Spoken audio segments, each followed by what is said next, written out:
Okay guys, first of all, I promise to you I'm going to try my damn hardest not to compare this film to every other young adult franchise there is.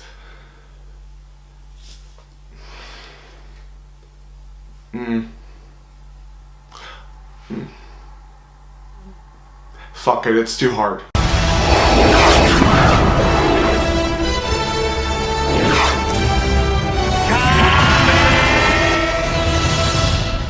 The Darkest Minds is directed by Jennifer Yu Nelson and it stars Amanda Stenberg, and is set in a world where teens have started to gain superpowers, but this is recognized only as a disease, and so now adults fear everyone under the age of 18, and these kids are all sent to basically concentration camps where they are separated by the level of their powers and the threat they impose on the world. So as I said in my intro, it's really hard not to compare this to every other young adult franchise that is out there, or there was out there, because this is the year where we got the final chapter, the final delayed chapter in the Maze Runner franchise, and we thought that was the last one. In this film, basically these kids are going through experiments that they know they are going through, so that's the only difference from the Maze Runner, is that they know they are going through these experiments. This young girl, played by Amanda Stenberg, she does a great job in this film. I mean, she does the best job she can. All the kids actually are pretty good,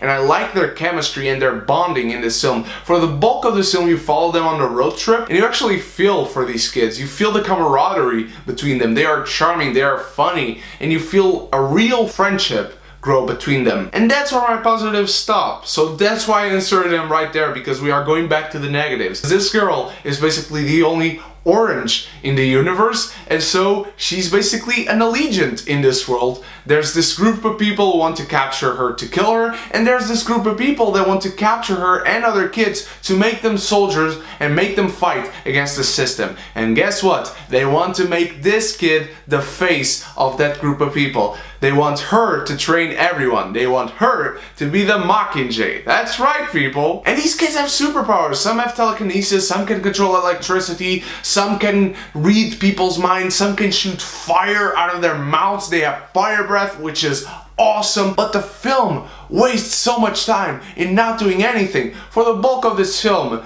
this main girl wants to go back home to her parents, and these other characters want to go somewhere else. Eventually they find out that the place they want to go to, which they didn't specifically know where it was, is back at the home of this girl, and so they have to go all the way back. So this film kind of does things and then immediately undoes them, and that's the plot, that's the mechanic of this film. There is so much wrong in terms of cliches, in terms of I've seen it done before and I've seen it done this way before. All the comparisons that I made to you so far are undeniable. As I said, these kids are actually good, they are actually charming, they have something, and these kids have a bright future ahead of them. This young girl was in the Hunger Games as Rue. She is coming out with a movie that looks really good later this year called The Hate U Give, and everyone does a really good job, the best job they can with this material, which is pretty lame, pretty awful material. There is not necessarily any cringe-worthy lines, there's not necessarily any bad special effects that stand out,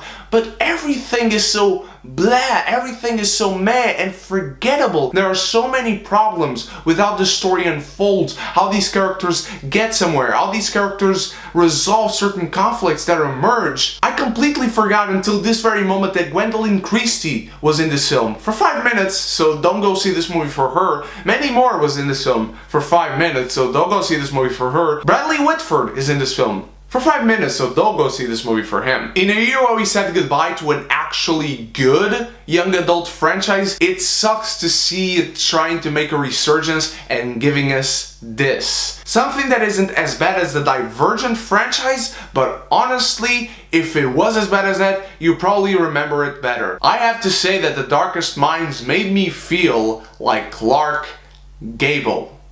But what did you think of The Darkest Minds, my beautiful geekies? Did you enjoy it? Did you not? Do you know what the sequel bait at the end is referring to? Let me know in the comments below, and hey, let me know if the books are any better, because you know what? I'm sure they are, because it's not hard to make something better than this. You guys are the best. Thank you so much once again. I have a very special announcement tomorrow on a live at night, so come back for that. I'll see you then. So until then, you stay beautiful, you stay geeky. If you haven't subscribed yet, click the subscribe button, click the bell, and consider supporting me on Patreon. The link is in the description. And if you do so, we can be geeky. United!